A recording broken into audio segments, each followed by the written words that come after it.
Vous avez besoin d'un espace publicitaire pour faire connaître votre société ou vos produits? Seul Guérit TV Monde peut vous satisfaire. Pour tout renseignement, contactez le 00229 91 19 10 10. Guérit TV Monde, le leader des web TV.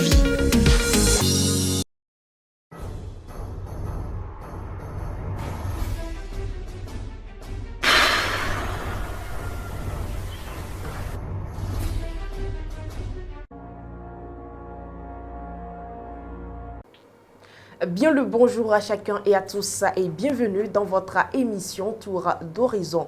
Pour le compte d'aujourd'hui et de la première rubrique de votre émission, découvrons quelques titres parus ce 24 août 2023.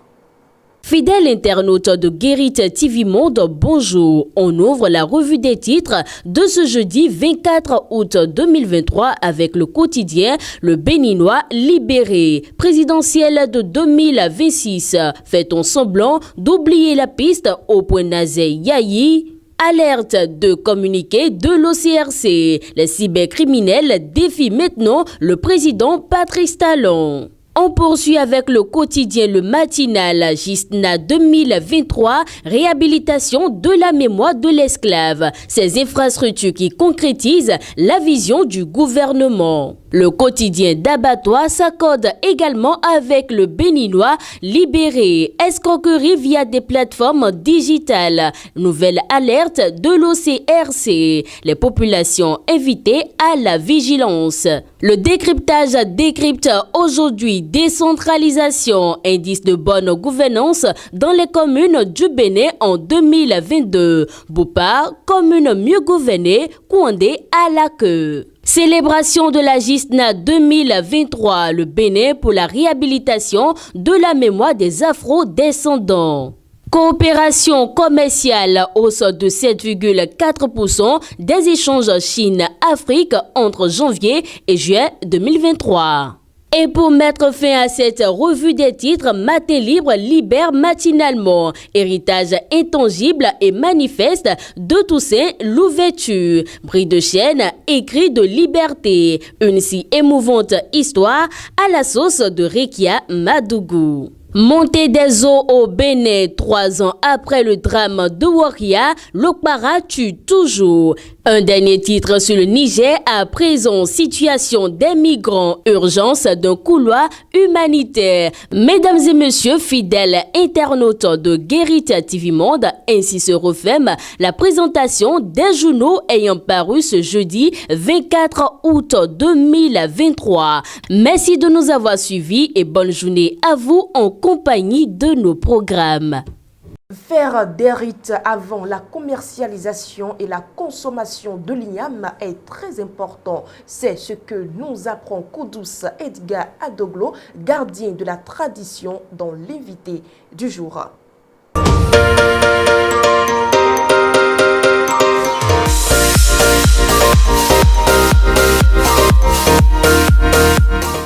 Avant de commencer à récolter, on va récolter les premières ignames.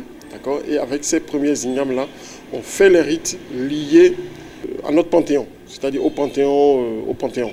D'accord. Ça veut dire quoi? C'est-à-dire, on prend l'igname, on immole l'igname. Si vous comprenez un peu, c'est-à-dire, on lui coupe la tête, puisque l'igname a 2 têtes. Il y a la première tête et la seconde tête. Donc on coupe la tête, on coupe les 2 têtes et on les trempe dans l'eau, on présente à la divinité. D'accord. Et maintenant, à l'aide de ces 2 têtes-là, on remplace les coris avec ces 2 têtes-là. D'accord. On essaie de consulter pour savoir est-ce que, puisque le principe de l'igname, c'est de rester debout. L'igname est toujours debout. Donc, il faut que les activités, que ce soit les activités commerciales, financières, et que ce soit la politique de gouvernance, etc., tout cela, pour que tout cela ait un impact positif. Et tout ce qu'on aura à faire, tout ce que la communauté aura fait, tout ce que la collectivité aura fait, pour que ces choses-là réussissent. De la même manière que l'igname reste debout, il faut que toutes les activités restent debout, c'est-à-dire que tout marche. Quand on n'exécute pas les rites à l'Igname, les conséquences, voilà, les activités prennent un coup. Et pour tous ceux qui n'ont pas encore pratiqué ce rite-là, ils peuvent se rattraper. Tant qu'ils n'ont pas encore mangé de l'igname, ils peuvent se rattraper et honorer d'abord tout ce qu'ils ont comme panthéon divin et de divinité. D'accord. Honorer aussi tout ce qu'ils ont comme divinité à leur solde. D'accord. Surtout au niveau du phare, pour ceux qui sont détenteurs du phare, ils peuvent le faire jusqu'à la fin de l'année. Tout en refermant cette deuxième partie de votre émission Tour d'Horizon, nous ouvrons à l'instant le forum de discussion.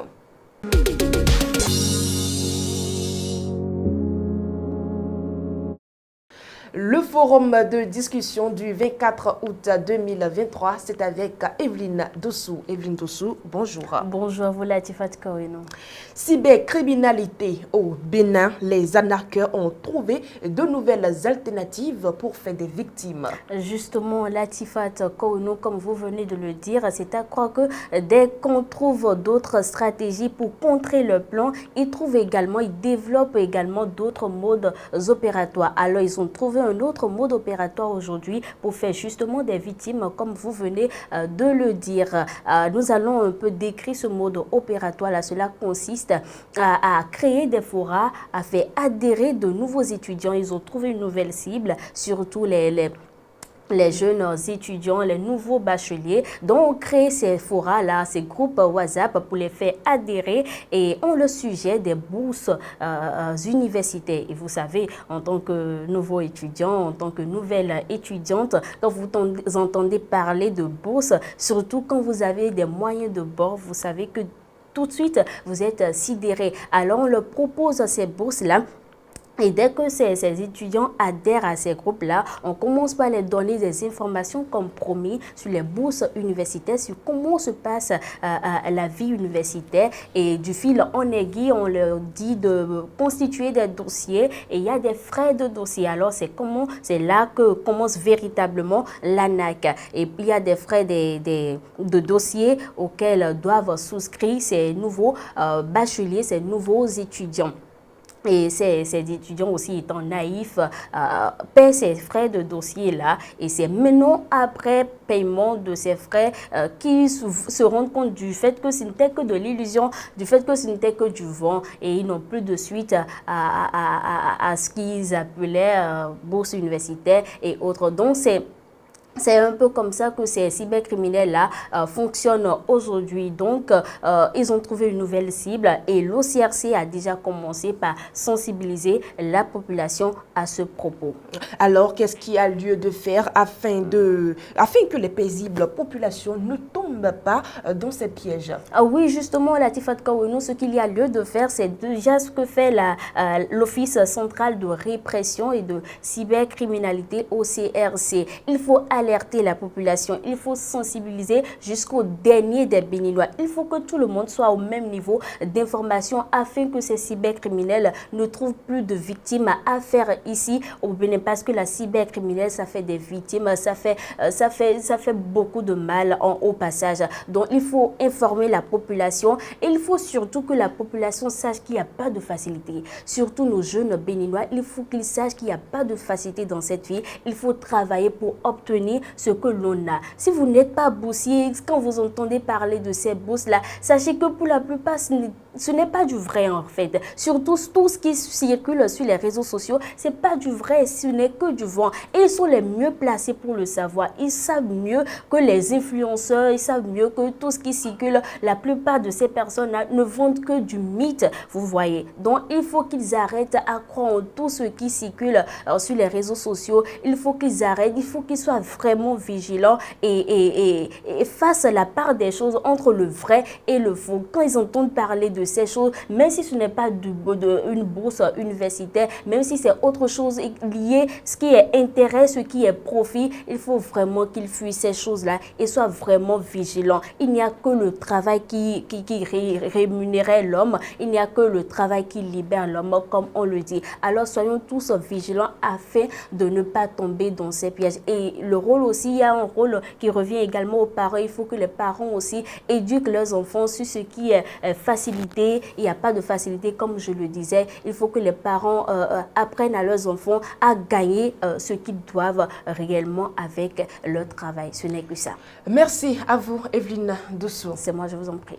Amis internautes de Guérit TV Monde, ainsi se referme le forum de discussion du 24 août 2023. Tout de suite, les informations sportives.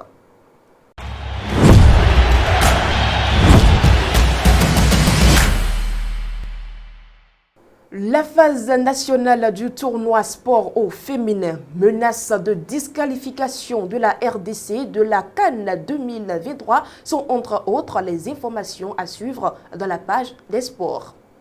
La phase nationale du tournoi sport au féminin 2023 est en pleine action et la troisième journée s'est déroulée avec une série de matchs captivants. Les équipes ont tout donné sur le terrain pour décrocher leur place en demi-finale et les résultats de cette journée ont finalement révélé de grands indices sur les équipes qualifiées pour la prochaine étape.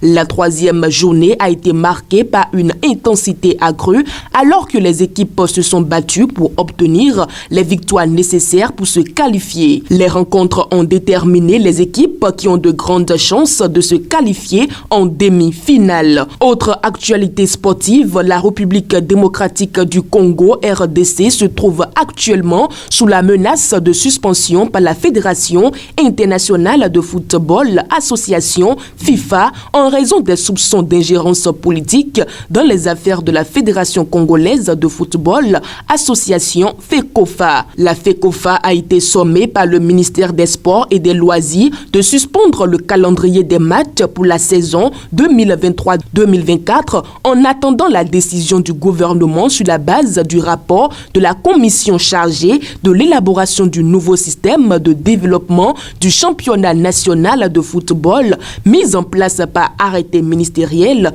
en juillet dernier. La FIFA a rapidement réagi à ces développements en envoyant une mise en demeure à la RDC. L'instance mondiale a souligné que chaque association membre de la FIFA, dont la FECOFA, doit bénéficier d'une indépendance et d'une autonomie qui les protège de toute ingérence externe, qu'elle soit étatique ou autre. Les associations membres de la FIFA sont tenues par les statuts de gérer leurs affaires de manière indépendante et sans influence indue de tiers. Tout manquement à ces obligations peut entraîner des sanctions, y compris la suspension de la fédération concernée, même si l'influence extérieure n'est pas directement imputable à l'association membre. Précisons que cette menace de suspension est particulièrement préoccupante car elle survient à peine plus de 2 semaines avant le dernier match des éliminatoires pour la CAN 2023